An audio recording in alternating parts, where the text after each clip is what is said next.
of GP Bologna.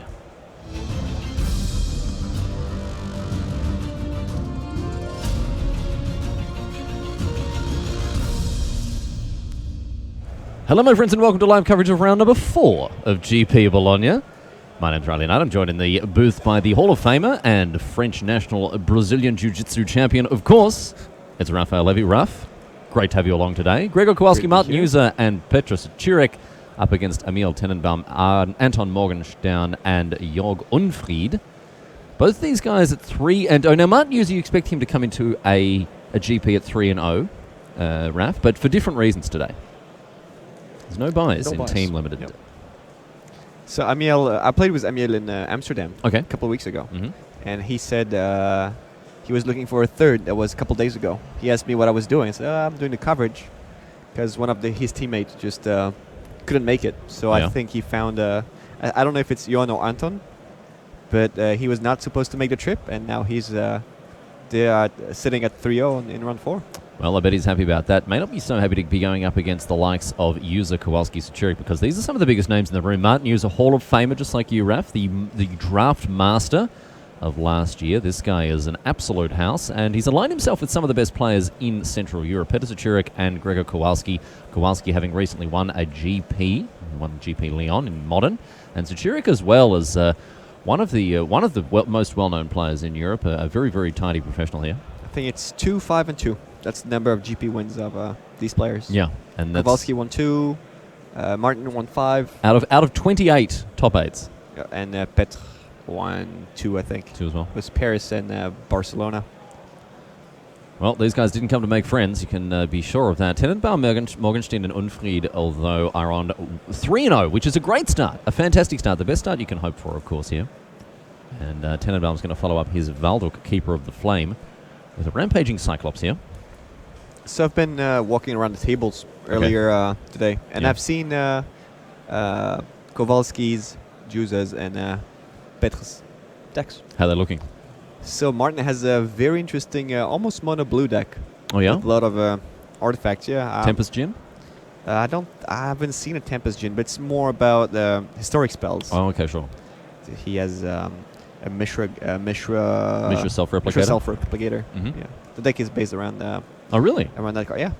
That's interesting. That's a card that has been a little bit controversial as the Cyclops gets in for 4 here. It's in Martin's deck, so not in this match. And Greg's deck is also pretty sweet. It's a 3-color teamer deck with a lot of Joe spells, fight with fire, a lot of card advantage. Let's see if he can put everything together. I would expect. Well, he's a pretty unimpressive play here from Tenenbaum. It's just a 2-3. Grow from the ash. Oh no. Oh, okay, all right. We're going to see one of the more powerful cards here, Tatiova, Benthic Druid. This card, if you can untap with it, it's insane. But Kowalski's going to take his value while he can get it and play a land in order to draw a card and gain a life here and now off this 3-3. Bit fragile, 5-mana 3-3, but I tell you what a payoff. This is Greg's deck. Yeah. Every card is value. Okay. But do you know you're not set to trade 5 mana for 5 mana, and especially since he drew a card off a trigger already. Yeah, smart stuff there for Kowalski to play that on turn number 6, so he could immediately get some value, and we see further value as a 3-drop trades off with a 3-drop, but leaves the Sapperling in its wake. So Kowalski is gaining that value, but behind on board. Well, now he has 7 mana, so I think sparks are going to happen now. Yeah? Yep. Not fly, but just happen. Just happen. Yeah, right. Look at this. Look at these sparks. Turtle power. Let's head down the sewers, ladies and gentlemen, because it is time. Cold Water Snapper. For the Cold Water Snapper, indeed, yes. 4/5 hexproof, one of the least popular cards as Skizik comes across now. Least popular card? One of the least popular cards from a gameplay perspective. Yeah, I like this card. I really like the 4/5 hexproof. Doesn't look good on paper, but it's a good win condition. Chuck a on Sarah's wings in it. Not a bad way to play. Skizzix comes across for 5. Throwback to when it was printed in 1784. No. Not quite? No, I think it was 99. Invasion. 1799. Oh dear. What do you think about Skizik? Seems like a fixed charged Monstrosaur. Yeah, it's not. I don't think it's very good. You don't think it's very good? No, I think it's okay. Okay. Well, it's going to be chucked in the freezer here. Deep freeze. Frozen lightning. How does that work? Doesn't really work that well. Although, how does that work? I don't know. Kowalski were my grandmother. He'd be able to freeze more or less anything. One of the best things about going up to Bendigo for the weekend at Grandma's was her digging out the 4-year-old chocolate cake that she had frozen years and years ago, defrosted for us. Snapping. And so now it is dueling turtles here. So now it's gonna, the way this game is going to play out, one of the players is gonna draw something that will help them go further. Yeah. And a Battle of Gorge is a nice one here. It's a 7/7 it comes down. This card, both halves of it are absolutely excellent. There's a 4-mana 4/4, 7-mana 7, or 8-mana 7/7. That's a 1-for-1. Still, it blocks, but it can't really attack yet. So at some point, someone will draw something to break the stalemate, which would be either Fight with Fire, that I know Greg has in his deck, or a way to draw more cards a turn. This is a really important thing to keep in mind when you're playing Dominaria Limited, is that you do need ways to puncture through a stalled board. A slower game, a grindier game. These are going to be very common in this set, Raf. This is not the quickest format. There's a lot of it's a game of small edges right now. Games like this, we have seen a few of them, and we'll see more of them, and that's why at this point, drawing cards like a 2/2 for 2, a 3/3 for 3, even a 4/4 for 4 is not going to be relevant at all. So at this point, only the very relevant cards will do something, and that's usually rares. Well, we'll see who can peel more off the top of their library here. So what did Amiel play? All right, well, it's a rare. Well, that's a rare. It's not the best, not the best one here, but it has some use. Yeah, it's got some real utility. You combine it with cards like, what? I mean, I was going to say Skirk Prospector. That doesn't do too much. But Siege Gun Commander, it's a real nice one of that. Well, he can just block. Look at a 7/7. Just blocks forever, this guy. Squee.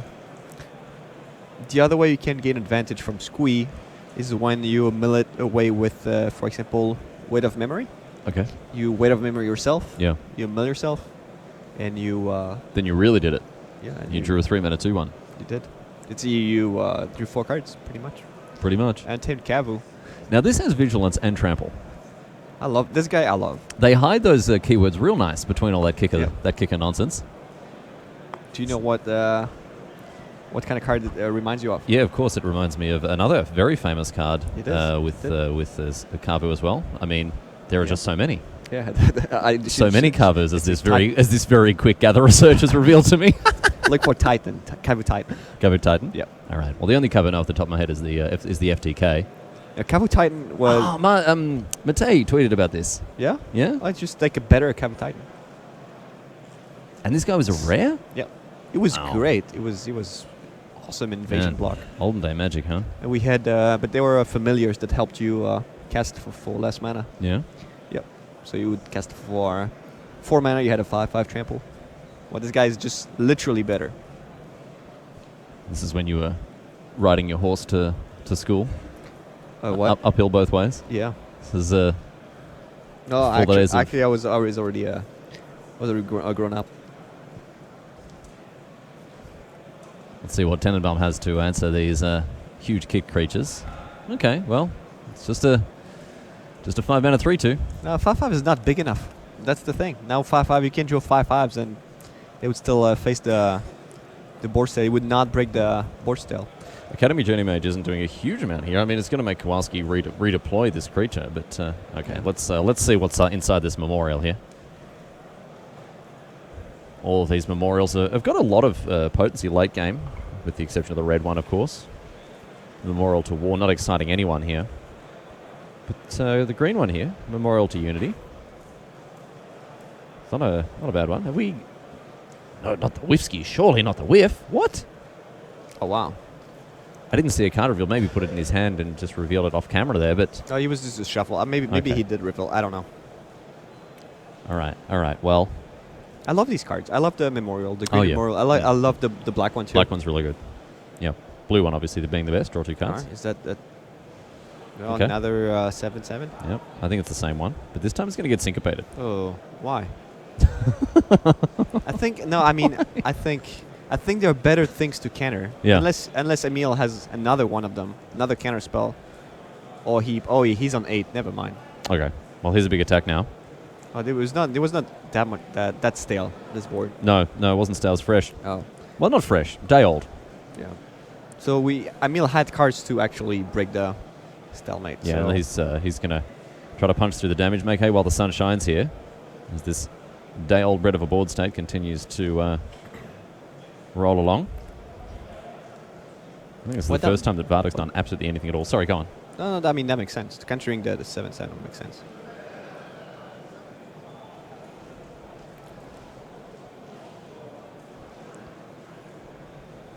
So Sapling down. There's a 3-2. Kowalski down to 3 now. Oh yeah, he's back. Now is our fight with fire would that help? Well, yeah, that would definitely help. Well, usually there aren't too many situations which a fight with fire is bad, especially when you've got 9 mana available. When you're facing hexproof creatures. Yeah, and you just go upstairs, mate. I would still. That's only 10 damage. It's only 10 damage. It's not enough. So cover comes in, blocked with a Skizik. That's going to mean they trade off. No, what? Hello? Excuse me. Skizik was frozen. I was frozen, of course. Yep, in the freezer. That was So tramples over for 1. So at 3 life. Oh wow, that's a Gitu Chronicler. Oh, another syncopate. That was syncopate. So syncopate for 3, and that's gonna be enough there for Kowalski to have to pack it up. I called that one too. I called the second syncopate. You did. Well, you did, man. You're very good at this game. There we go. Kowalski taking it on the chin here as Tenenbaum picks up game number 1. A tidy victory from him after having... well, I mean, Raf, we said that there was going to be a point at which the game broke one way or the other with a player, edging ahead marginally. And we were looking for something in the realm of a fight with fire. Something that was going to be guarantee a 2-for-1 or something like that. In the end, the unexciting... I mean, at the time... The Academy Journey Mage came down, bounced the creature, and we're going, oh, whatever, he's just going to recast it. But then the double counterspell to keep the board clear, that was it. Tenenbaum was quite a number of turns ahead there with how he wanted that one to turn out. He had more small creatures that were able to deal the last few damage. And he was able to deal the first 12, which was pretty relevant. Yeah, which meant that he could then chip away for the last points there, and including, straight up chump attacks there. Now we move over to Martin User, Hall of Famer here, against Anton Morgenstern, and he's looking to avenge the death of Kowalski with this attack now. Slimefoot the Stowaway is not going to be enough here for Morgenstern to stay alive, and so User equalizes the match score between, the game score, I should say, between these two teams. 1 victory on the left and 1 victory on the right. Slimefoot. There he is, yes. This guy has got a lot of fans. I can't say I'm one of them. All these fungoid creatures they give me the heebie-jeebies. I'd like to call him Schlimefoot. I think it fits him better. Yeah, you think so? Schleim, yeah. Well, I'll tell you what, here are some creatures I can get behind. Yes, indeed. Let's get amongst it. The Knights are out and about. Ariel, Knight of Windgrace, is getting it done here. And the on-flavor Jousting Lance. I love it. Looks like she's already gotten busy, made a couple of little cohorts here. We're going to seal away some of this aggression from Peter Sachirek. What a house this card is. Yeah, it's... What a beater. 4/4 Vigilance for 4. It's already fantastic. Yeah, and it's... I haven't seen it used too much. I know it's good, but I haven't seen it tapped to do much yet. I guess we're going to see that soon. Oh, yeah. It does everything. Attacks, blocks, makes dudes, destroys stuff. Mate, she does not muck around. Do you know what she's riding? It looks like she's riding a Jagger or a Big Panther or something, yeah. Cat. So even better. There's nothing on this card that I don't like. Do you know who Windgrace is? Tell me about Windgrace. Windgrace was a cat planeswalker from Urborg. Tell me more, grandfather. Tell me of the days of yore. He's pictured on Planeswalker's Fury from Planeship. He was one of the 9 Titans that Urza gathered to fight Yawgmoth during the invasion. Yeah? Yeah. So that now you know. Now I know. Now I know. Now firmly represented One of the best cards in the set here with Ariel Knight of Windgrace. An Omnivore coming down for Petr Cechirek as well, as we see Unfried activating the Knight of Windgrace. Another 2-2, and then just here. And now, look at this. The flavor judges surrounding the feature match area are nodding their heads in approval.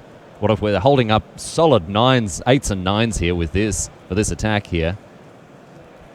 4-2 Vigilance. And what does Cechirek have to say about this?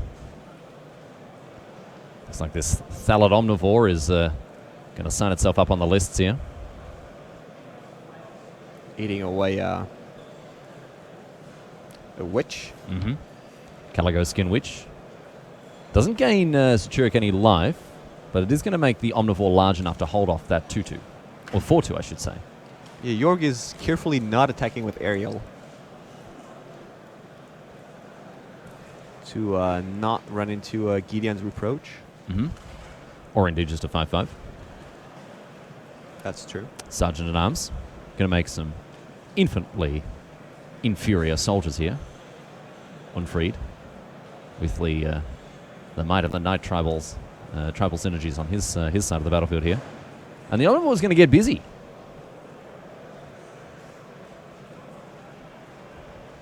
So what do you do here? Do you... Do you make a Knight to block? Do you just trade? I think Petr is pushing as much as possible to have Jorg attack with Ariel. Ariel. So the Knights trade off here. Okay. And Cechirek left with a nice beefy board. But Unfried is doing everything he can to keep that action coming. Knight of Windgrace now doing so much work, Ariel here. What a house. 6 white mana. Is that mess? Is that What do we got here? Evra?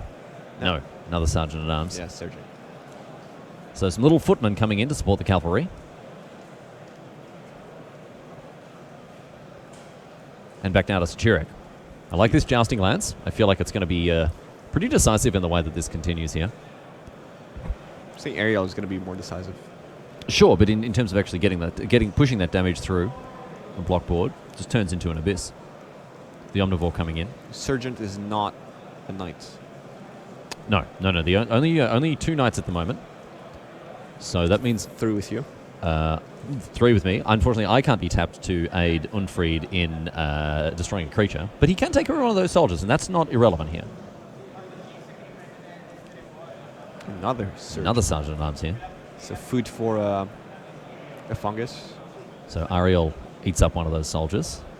See you later.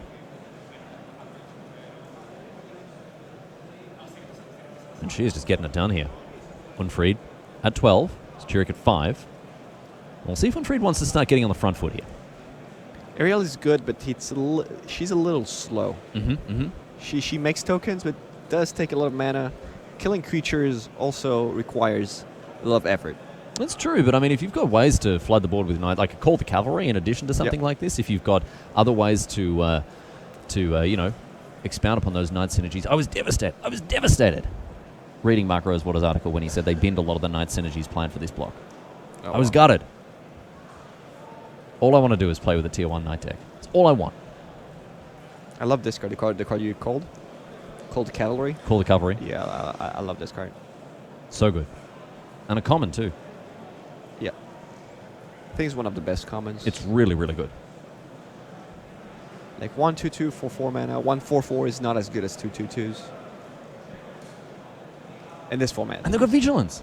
Yeah. They block forever. Until they die. Yeah. Another 2/2 here. So Knight count now at 3. So now those sergeants can be eaten up by Ariel, should Unfried choose. But I mean, just flooding the board here. Don't have to worry about little 2/3s aren't doing anything. That Omnivore is just, threatening to push through a lot of damage, but Unfried's got the breathing room he needs here. Not going to succumb to it just yet. So yeah, 3 mana. Pretty much stuck to Ariel just to make tokens, to make blockers. Don't you want to equip a knight instead? If you equip a knight, then you make Petre have to sacrifice a creature. Yeah. Yeah, gonna be so he can attack. And this is another knight here. He's not attacking. Benalish on a guard. Oh, this guy's gonna be big. This guy 3/4. It's 3/2. So he can block with the 3/2. You can now destroy. Because it gets +1/+0 for every legendary creatures you control. It's pretty good. It's pretty good. Right now, just a 3/2 thanks to the legendary Ariel Knight of Windgrace, who once again is threatening an activation. Can, of course, destroy any of the creatures on Sachurek's battlefield, nominally Why at least. Why didn't he attack with the knights? So here we have now an activation of the Thalon Omnivore. He's still playing around Gideon's approach. Okay, all right, curious. That could be the reason. Another activation of Ariel. She calls in the squad. So many of these 9 tokens here. Trying to target the Thalit with Ariel is not going to do much. No. It's just going to kill. It's just going to kill a soldier. Oh, here we go. So an attack now. Of course, the knight does have first strike, 4/2 first striker, and we're going to see a double block with the sergeant at arms. Unfried in a position to punish Saturek here if he has anything at all. Looks like he may. Oh no. Oh no. Oh, what is this? No. First strike damage first. First strike damage first. Oh no, my friend. No. Okay. And now this jousting lance is going to mean that the sergeant at arms sticks around. The knight goes away. Now that could have been navigated more precisely by Unfried. Do you want to tell us how that could have worked? So he could have said, okay, fine. Like, it's not exactly how we used to say damage on the stack, but it's pretty much how it works. That means if he attacks with 4/3 first strike, 4/2, 4/2 first strike, sorry, you can say, okay, we resolve the first strike damage. He kills one knight. He doesn't have to move at all. One soldier. One of the sergeants. Yep, sorry. One of the sergeants, yeah, and then he kills the other one with the activated ability. Ariel. In that case, he doesn't lose everything in case that happens. Yeah. So that could have been played a little more carefully. So punished in the worst way here on Fred. And now the attack back puts him at 9. It's Chirek. He's got a Blessed Light. Are we going to see this deployed? I think we have to, right? Oh, wow. So finally, Oh, okay. The seal away. We did see that just as we came in now, and that big demon is really going to close things out. I think that was a game 1 handshake. I love it. A rare sighting in the wild of the game 1 handshake as these players hit the board. And I like it. Yeah. I like the handshakes. You like the game 1 handshake? I like the pre-game 2 handshake too. The pre-game handshake is a real classic. Pre-game game 2. Pre-game game 3 in the finals of matches. Yeah, that's the big one. Because that's where the arm really, it swings around. There's a big connection. Yeah. It's like, good luck, but if I could win, that would be better. Yeah.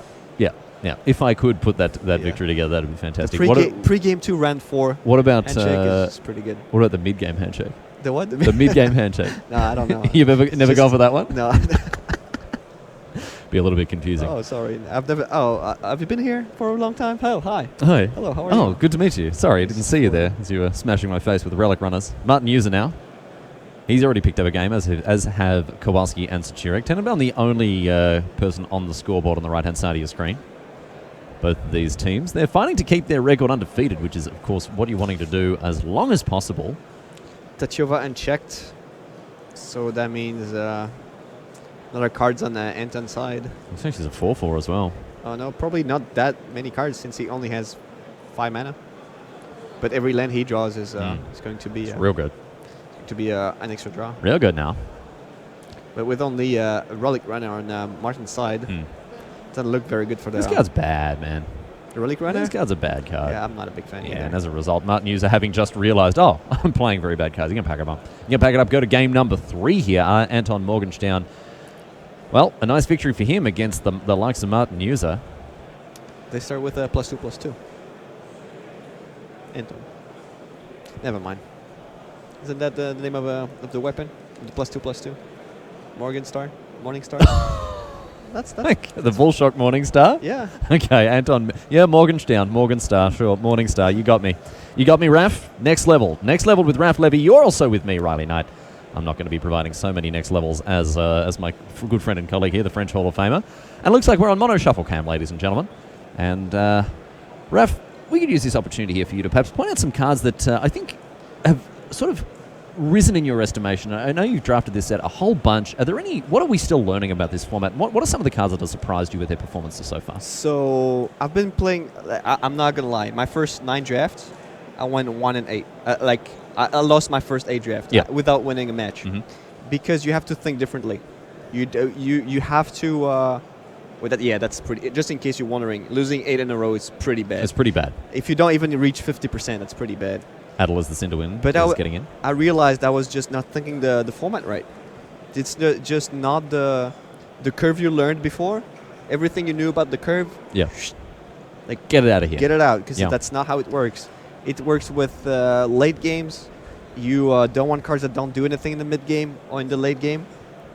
And cards like I've been really surprised by one of the cards, which is called Homeland Explorer, and the other guy, the 1/3. The Diligent Excavator. I've been surprised that you can actually mill your opponent on a regular basis. Don't say this, because then people will do it, and then you can. This is a winning strategy in draft. I'm calling it now. We might not have seen it yet. All right. But there might be a mill deck somewhere. Okay, keep an eye on things, ladies and gentlemen. Pro Tour is coming your way from Richmond, Virginia, in just a couple of weeks, and you'll see in the 3-0 and the 6-0 draft bracket, Raphael Levy. Yeah, I'm gonna mill everybody. All right. As long as there's no gas blessing. Oh yes, gas blessing. People are gonna be playing that. Oh man, I would be devastated. Skittering Survey coming down from Gregor Kowalski. That's gonna be a nice one to help him fix up the manner of this 3-color deck that he's put together. But Adel is the Cinderwind is really putting the pressure on here. Already getting in for 4. Hasty Flying Threat. It's a nice one, and obviously it gets better with a bunch of wizards. So in Emil's deck, we've seen Squee. And what's good with Squee? Well, why would you want a legendary creature that can be cast from your graveyard? Why would you want a legendary creature to stick to the battlefield?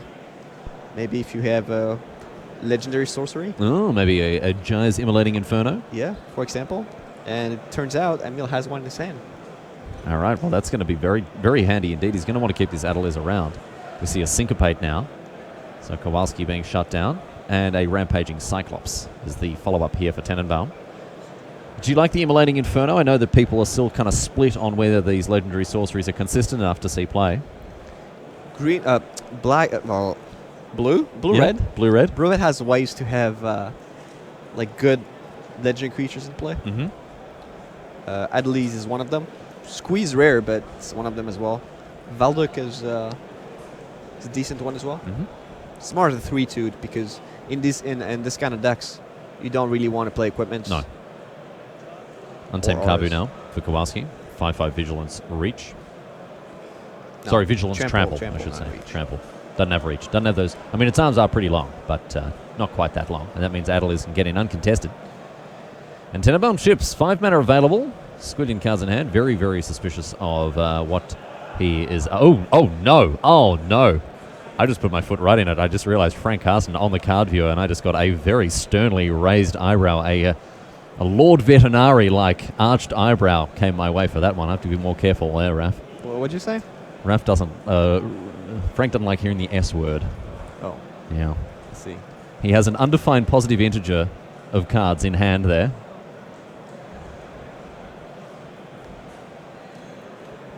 Emil Tenenbaum. Frank with a nod of approval. Back in his good books, it would seem. All Frank wants in life is just someone to talk numbers with him. Just talk about those 1s and 2s and 3s. He loves it. Kowalski now.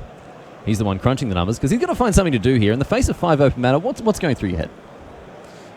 So, Emil passed the turn with 5 mana open, and Greg knows Emil has at least 2 Syncopates. So why didn't Emil play anything? Doesn't he have anything? Does he only have lands? Or does he have another Syncopate? So Kowalski's considering either playing his strongest card or playing around the syncopate.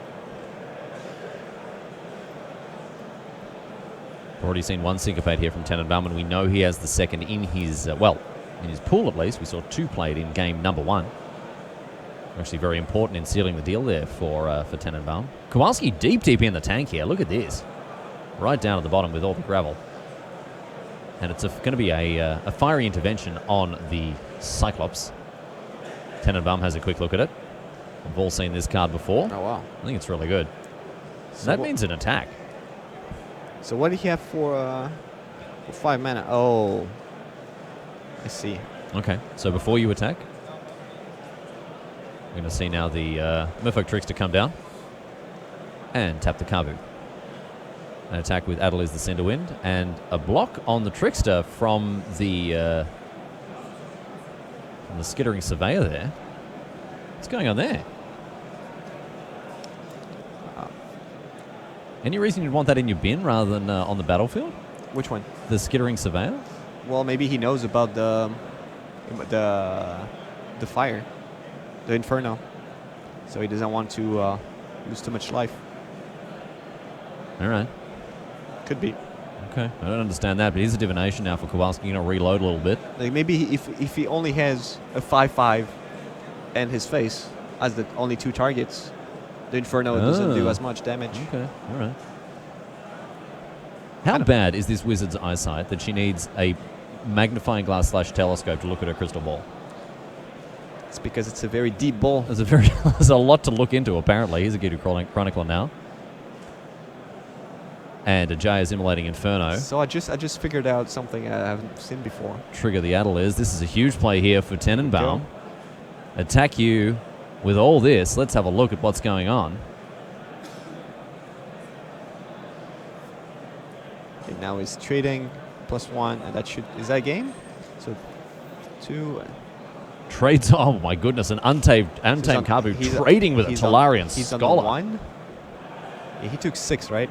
And Kowalski, I think he's 3 taking... from Adeliz and 3 from the Trickster. So he's on 1. He's going to have to find something very special to keep himself in this one. Oh my goodness me. So what happens when you attack with a Rampaging Cyclops? It's being blocked by 2 creatures and you play the Trickster on the Cyclops. It loses all abilities, so it becomes a 4/4 again? No, it's already a 2/4. I'm pretty sure it becomes a 4/4. Oh, it doesn't. Yeah, it's not a trigger, is it? No, it just loses that ability. Yeah, I've never seen that one before. Okay, all right. I haven't played enough games to have seen this interaction, but something to keep in mind. Okay. Like you attack. Oh, wow. Here's a Skizix though, and look at these big attacks. And Kowalski has to extend the hand, and now Amiel Tenenbaum cleans up. Takes Kowalski to the cleanest hand. That is that for game number. Well, sorry, I should say match number 1. Our table A match is resolved in the favour of Amiel Tenenbaum. So Martin User, Petter Sachurik have to dig in and win their 3rd and 2nd games respectively if they want to keep that dream alive. Now, in total, the number of games won by both teams is at this stage equal. So we're going to skip over to these other tables and see exactly what's going on as soon as we've got things set up. And it's going to come down. It's going to be a close one. It's going to be a close one here. If Morgenstern can win this game, then he's going to take things home for Team Rock and Roll. But if User can equalize, it's going to come down to Sachurik Unfried, which means that Sachurik is very highly incentivized to try to get over the line. The other thing, of course, here is if Sachurik wins his match, it's going to come down to the one that we see on the screen right now. So with no way to sacrifice Sapperlings yet, he cannot gain life anytime he wants. Ancient Animus. But with 6 mana and pass, it means Martin does not have much. So, make Sapperling. Yep. Put a land into play with the Llanowar Scout. Generally unimpressive card, but I don't know. You just need to have a nice full hand all the time, essentially, for it to be any good. Guardians of Koilos stand out in front of that cave. And here is Tachiova once again.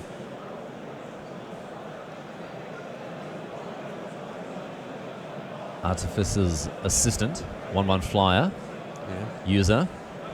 Not really answering Morgenstern's plays with appreciably equal plays in power level, at least. So would you attack with the saprolings here? With all the saprolings?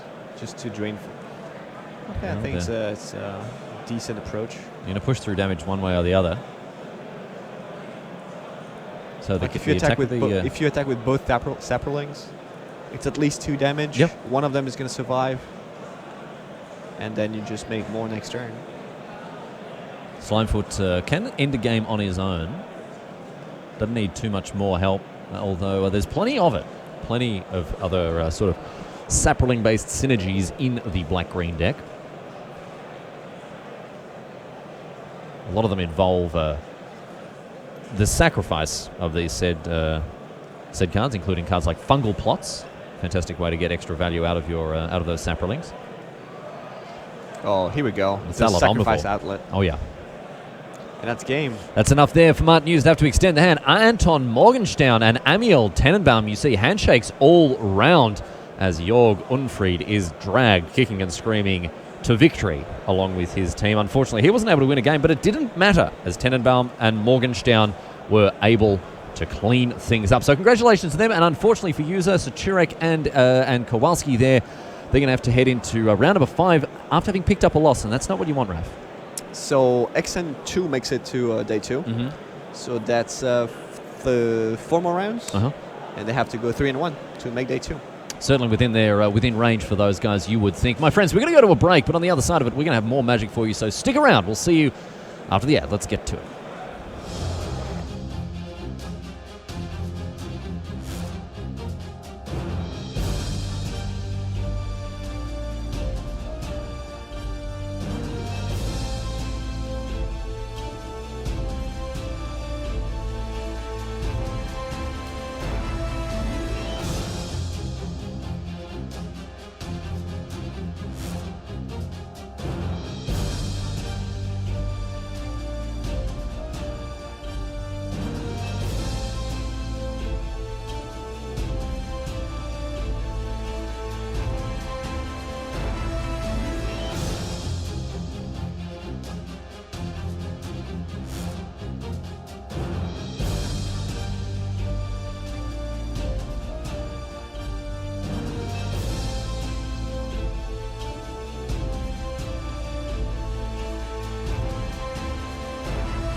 GP Bologna, my friends. It's great to have your company as we get underway with some time walk magic for round number 4. We are going to set things up and get underway with a pre-recorded match, Raf. The players are actually still playing it out right now, so even we don't know the results. We're going to jump into it about 10 minutes in, give us a good chance of finishing things out before we sit down for round number 5. And, of course, this isn't coming out to you exactly live, but more or less could be for all intents and purposes. Let's get to it and get underway with Time Walk Magic here. We've got Corrado Di Cio, Jacopo Bartolini, and Ele Gammayatoni.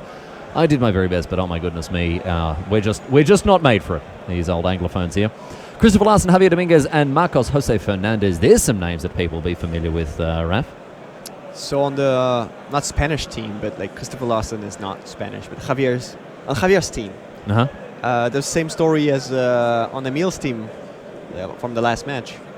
Marcos was not supposed to be on the team, and he subbed one of Javier's friend that couldn't make it. Subbed in, hasn't done so well in game number 1 here against LA Gamatoni here, but Larson and Dominguez have held their own, and we have seen now a Song of Frailise. Game go to both of these guys now. So game number 2 between Corrado Di Cio and Christopher Larson. Song of Frailise is indeed on the battlefield here. All these sagas have been, wildly different estimations of all of them here. But Song of Frailise is the one that gives all of your turns all of your creatures except essentially into Birds of Paradise. Mm-hmm. And then after that, after the saga finishes, they gain Vigilance, Trample, Indestructible till end of turn. So for 2 turns, it's Cryptolytic Rites. And then it's something else. Gavany Township plus a bunch of other stuff as well, yeah. Played in Standard with Legion's Landing. It's pretty cool. Oh, yeah? Yeah. So like when you activate when you put the 3rd counter on the saga, all your creatures have Vigilance and Indestructible, so you can attack and turn your... And turn your Legion's Landing into a Danto. That was pretty tidy. Deck wasn't too good, but that was a good interaction. So, land into play here with the Llanowar Scout. After a Cloud Reader Sphinx scries for Di Cio, Song of Frailise goes up. We're going to see a... Windgrace Acolyte. Windgrace Acolyte come down, yes indeed. Since it's not live, we cannot ask the players to move their cards. No. That means we cannot really know what's in there. So this Song of Frailise so far has done stone cold nothing.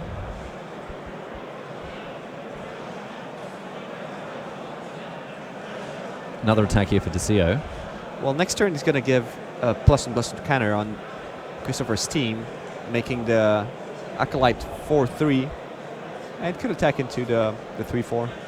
So essentially, a 2-mana suspend Gavany Township activation there.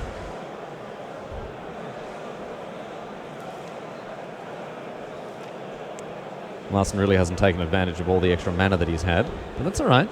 Still going to get it done, you would think. I was puzzled because they have you can choose to have the cards in Italian. Oh, I see. Because I could Cloud Reader Sphinx, and the name didn't match. I was like, what? It's probably Sphinx Cloud Reader. Something like this. Yeah. Sphinx, yeah. It's about the extent of my Italian. Attacking with the Indestructible. Trampling. Vigilance team. Vigilance, yes. So here comes the Swinger getting in the way. And Di Cio takes a punch. Gets clipped down for 6 here. And ships it back now to Di Cio. That Song of Frailise wasn't the most exciting instance of that card having been played. Oh no, Di Cio's picked up his hand upside down. What a disaster for him. Fight fire with fire in hand. Oh, sorry, it's just fight with fire, isn't it? Not necessarily having to fight other fire with it. You can fight whatever you want. The card fire exists already, so yeah, they can call that. They can call that. Yeah, and with fire doesn't have a really good ring to it. Is there a card called Fight? Just Fight? I don't think so. It's pretty fertile ground though. Could be one of the. There's Pit Fight. Like there's Struggle. There's. Oh yeah. No. There is. There is one. Oh, the other half of prepare. Prepare to Prepare fight. to Yes. fight. So you cannot beat fight. So you can't be fire. You can't be Fight, so that'd be fight. both. So you can't. And with, I don't think there's. No, I don't think there's going to be a card called with. No. Wouldn't make much sense either.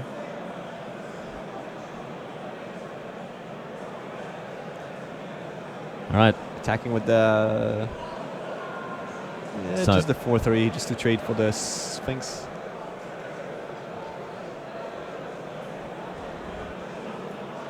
So in the air. Larson taking the fight to his opponent. Desio now on taps. Looks like Desio not interested in blocking with those. I'm going to give this a go. Sfinga Nembomante. I think that means Cloud Reader Sphinx. Yeah, your Italian's very good, I Yeah. know. I was also moving my hands when I said that, so don't worry. I had both the visual and auditory sides of the language covered off there. And Gelo Profonde. Or something like that. Yeah. Or deep. Yeah. All right. I think it's pretty close to that. I'm going to trust you. Deep And freeze. your command of languages here a little bit more strongly that's here as enough. Larson The Sphinx. is shot out of the sky. Too many clouds for them to read, Oh, and they got it done. That's a card I love. And it looks like Jose Fernandez is having the opposite kind of problems. Not enough mana, but he's still able to contest it here with a Syncopate. Have you ever played against this card? The sword. The 4 Bears Blade. I have not. Seems good. It's a pain to play against. Okay, not to play with. As if to to play remember against, the trigger, equip it all the time. Ugh. You only equip it once, and that's Yeah. it. Well, unless you don't have any more creatures, but... And it's a 3 mana equipment. Gives +3, +0, Vigilance, and Trample. And when the creature it equips dies, you equip it for free on one of your creatures. They just chuck as they die. They're like, avenge me, avenge my death. I just leave my sword here. No, for you they to don't pick up. leave it there, man. They chuck it to him because then you have to. You have to pay to equipment. It's like, here, take this, crush your enemies, see them driven before you. That's right. But right now, there's not too much for it to do. Gamitoni is going to lean on this, the eldest reborn here. Ooh. That is a loud GP announcement, ladies and gentlemen. We do apologize for that. Hope didn't cause you to jump out of your skin. So just 2 swords here, just sort of staring at each other, eyeing each other off across the battlefield. Nothing much doing with them. Sword contest. Not a lot of action on the Marco side, and mostly No. removal, and it's not going to do well against... He's going to have to discard now. Jose Fernandez discards to the eldest reborn. Against discard spells. Gonna have to discard a removal. It's pretty sad. Yeah, I can see some more expensive options in hand. He's not going to be able to use many of them, and he's not. We're not going to be able to see the card he discarded either. 'Cause not only is it off screen, but it's under a fair bit of glare. Is it Befuddle? Is it Befuddle? Could be. Or maybe he would have played it if The it wasn't Eyes of a Befuddle. Hawk, Raph. I could have been. Yeah, he didn't have any target to just cycle and draw land. Here's Tatiova.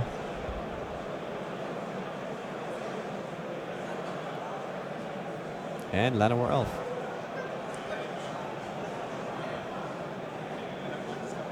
And now a deep freeze on the Tatiova. That makes good sense. Got to keep her out the game here.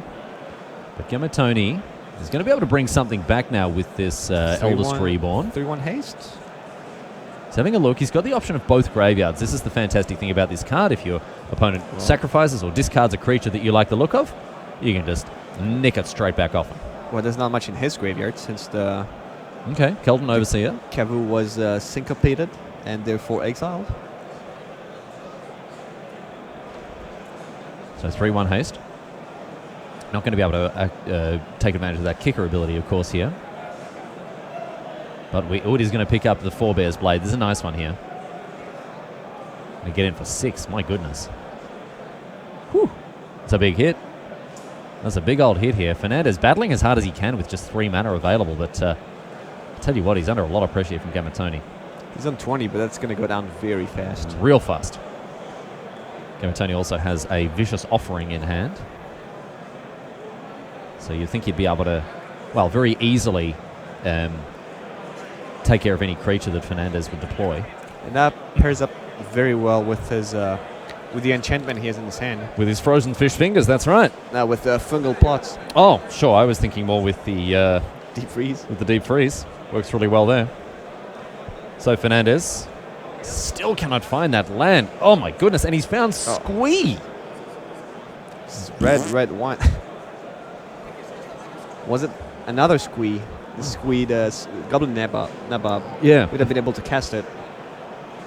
No good here. Can't. I do know what that one is in Italian.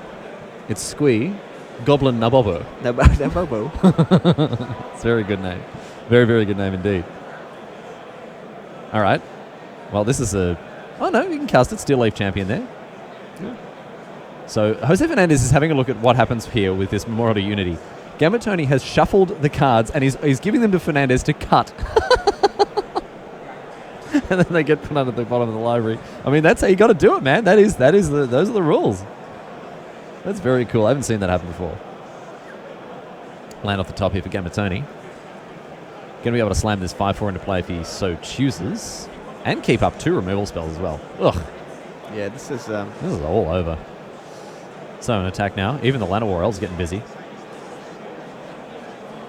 7 damage, down to 6. And now we're going to see a 5/4 come to play. Ugh. All right. Jose Fernandez, you got to find something special, my friend. It's got to, I mean, I would say a land to be the start. And it is. He's got a mountain. He can cast Squee. Yeah, the sword getting trample is just a little too good. All right. What have we got? Got to be something good. Kelvin Raider. Let's discard. No, not enough. Discards the Squee. Get that value. And now Vicious Offering means that we're going to see a very, very easy victory here for Eli Gamatoni. Unfortunately, Marcos Jose Fernandez unable to find the land he needed to play a real game of Magic. And so now back to Corrado Dicio and Christopher Larson here. Corrado Dicio, match point, serving for the match here. So I'm catching up with the game here. 2 deep freeze, and a couple of creatures with a +1/+1 counters, probably from the Song of Fairlies. So a big old industrial-sized freezer with a Baloth Gorger and a worm inside of it. Oh my goodness. Feed the whole family. So there's a 3/3. So Christopher Larson can he attack yet? He can attack with the 3/3, but the 2/2s. If he attacks with the 2/2s, then they're gonna get blocked by 1/3s. He's gonna be able to sneak in a couple damage, but the first time he's going to Corrado is going to double block Llanowar Elf, for example, killing it, and that's gonna be it for the elf. And then that's trading 2 damage for a creature of yours. So except for the 3/3, there's not much you can do. And you're going to attack into the 3/2. Those 1/3s looking pretty good. So Tetsuko Umezawa and the Gitu Chronicler holding off those 2/2s very, very nicely indeed. So for now, it's pretty much a stalemate. Except it's Christopher's turn, and he has 5 mana open.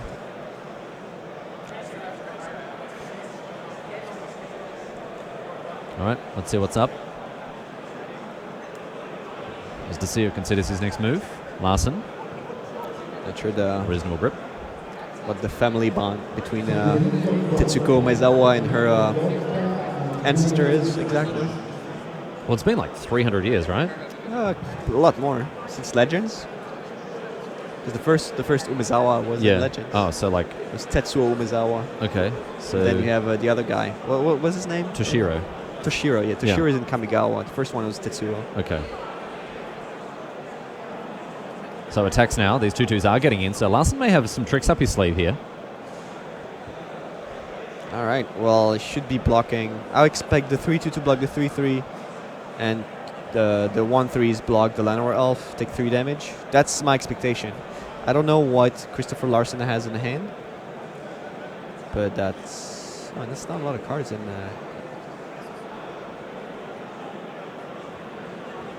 So those creatures that have been deep frozen are 1/5s. They're not 0/4s. The +1/+1 counter isn't taken down by the deep freeze, but they have defender. They're still defender, yeah. They're defenders. But they're not. They can't attack. Oh, he can also block the 1/3 like this, and leave the 3/3 around. It just takes more damage, but So Larson sacrifices the Lana War Elf in order to push through some extra damage here, and we're going to see him follow it up now. Yeah, with a flyer. Okay, Windgrace Acolyte. Gain 3, mill 3. Okay, well that was a bold attack. Didn't have anything to punish his opponent here, but Desio keeps him honest. What's he drawn? He drew the 5th land to kill the flyer, but then what's the side guy he has in hand? Is it the Convergence or is it the... Is it Mirari's Convergence or... Do you mean the Mirari Conjecture? Conjecture, sorry. Or Time of Ice. Okay, well, either one of them he, of course, can cast here. You get a good look at what it was. Oh. It was Christopher Larson on 19. He's not threatening much. Is it? It looks like Time of Ice. Yeah, I think it is Time of Ice. So nothing to be cast right now. Yeah, we'd probably kill the flyer. Yep. Okay, all right. Takes the Raphael Levy line here. And there's nothing. He can't attack here because he has 1/5s to block.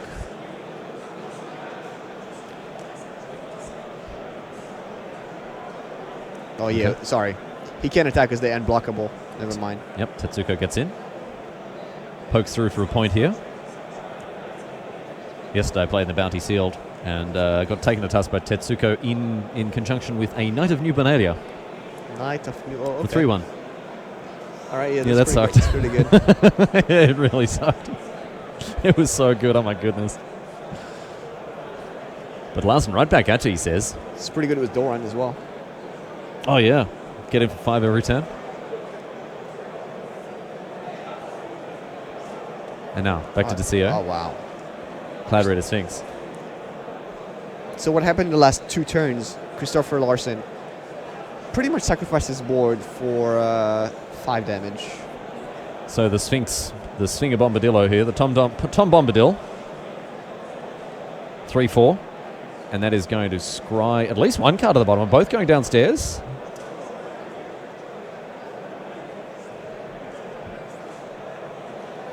And shifts back to Larson now. Larson finds an Icy Manipulator. Ooh. Okay. All right. I think it's Helm. It's Helm of the Host. Oh, it's the Helm of the Host.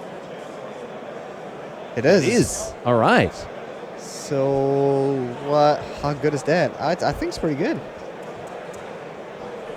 So he's on 7. So that means if he equips the worm, that's a chum blocker every turn. So here's my question. I'm sorry if this sounds very silly. Yes. When he equips the worm, like the primordial worm that has been turned into a deep frozen 1/5 wall, does it make a 7/6 or does it make a 1/5 or does it make a 0/4? What does it make?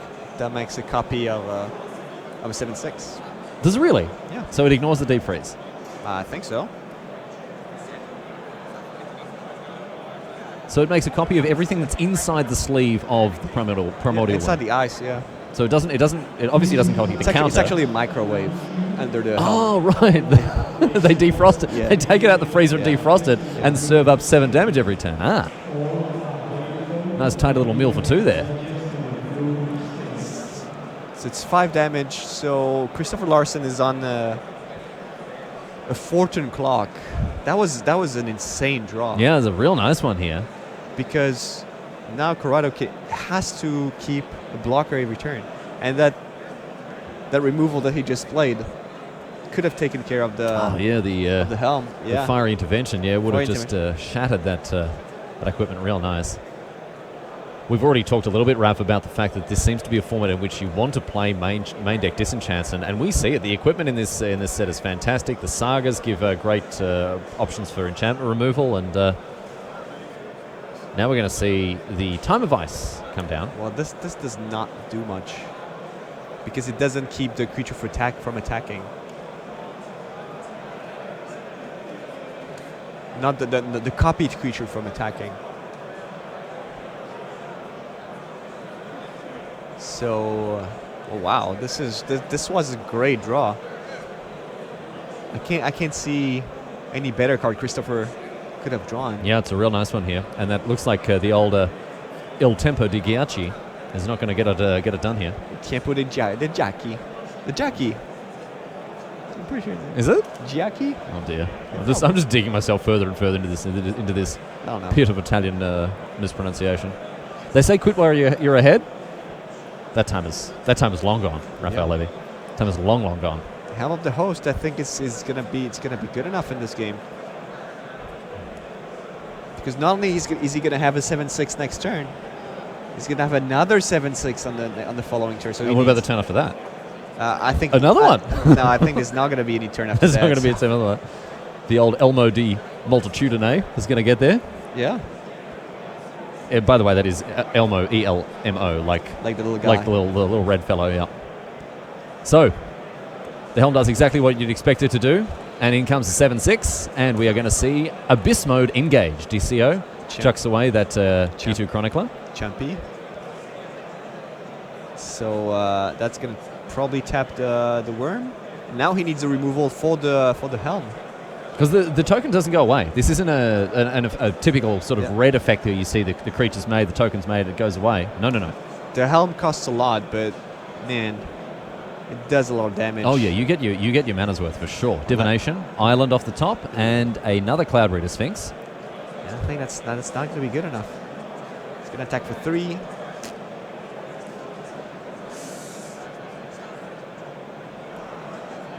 He's going to be able to take care of 2 worms, but the next worm is going to be... No, you're right. There was another worm. One more worm? That was another worm. One more worm.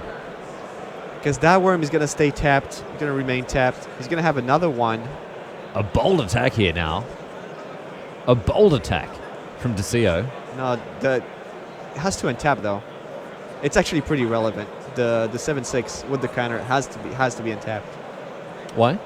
Because Time of Ice. It stays tapped. It stays tapped for the entire time that you control Time of Ice. Oh, never mind. Oh, that's yeah. That's right. Time of Ice is really good. Oh yeah, that's right. That's right. So that's actually. So it's gonna take some more time then. Yeah. So what? So he might not attack next turn. Yeah, you're right. It's not a frost breath. No. It's a different kind of freezing. It's even deeper freeze. Well, deep freeze doesn't actually do that. No, but that's what I'm saying. It's deeper. It's a deeper freeze. Deeper freeze. Yeah. The deepest freeze. The deepest freeze, I would say. So let's see what's up now with Larson. That 7-6 has been tapped and will almost certainly be destroyed by the Time of Ice. So what he could do is not attack and equip the token with the helm this turn. Okay.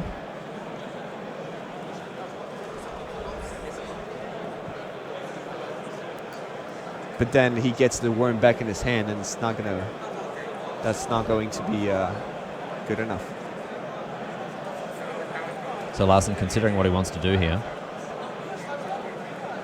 He has to change he has to equip something else. Because it's not going to be equipped to anything next turn. Oh, but how does the helm work? Well, on a token. Is it that doesn't change anything, right? Still make a copy of the token. Yeah. Just making sure. So we are going to move the helm here, just as you said. Looks like we're consulting with the teammates to see exactly where it's going to go, as Javier Dominguez is now able to lend his expertise. He's won his game and indeed his match against Jacopo Bartolini. Sometimes, the copying cards copy the card and not the creature. That's why I had to check just quickly. It does copy the creature. So now, it's all coming down to this 1-1 split between Corrado DeCio and Christopher Larson. It is 1-1 after the other games went 0-2 and 2-0, meaning that this game is for every single one of all their marbles. All the marbles. All of them. All of them marbles. All of them marbles. Going to go into the pocket of the lucky chap who walks away from this game with the W. And at this stage, it's looking like Larson on the back of this helm of the host. It's been huge for him so far, and a key turn to make sure that he gets the most out of this card right now. I could see him equipping the Baloth. Nope, it's going to be the 7-6. Oh, no, it's going to be the 4-4. Nope, it's going to be the 7-6. Okay. I could see him equipping the Baloth because if he untaps with the 7-7, there's a very good chance he wins and that he can't just equip it again. Because now if Corrado draws a bounce spell, he can bounce the token, and Christopher will have the choice between equipping and playing a 7-6. Another Cloud Reader Sphinx here for DeCio. Yeah, doesn't look good with his two lands in hand. Scry 2. Let's see what he's got. Looks like 2 spells. One of them is a gold card by the look of things. Could it be Adel is the Cinder Wind?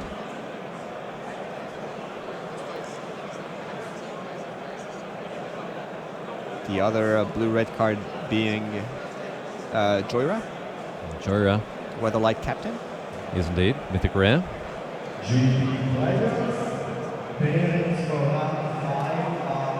And you may be able to hear in the background, ladies and gentlemen, the pairings are going up for our next round. We're going to bring things to a close here before too much longer.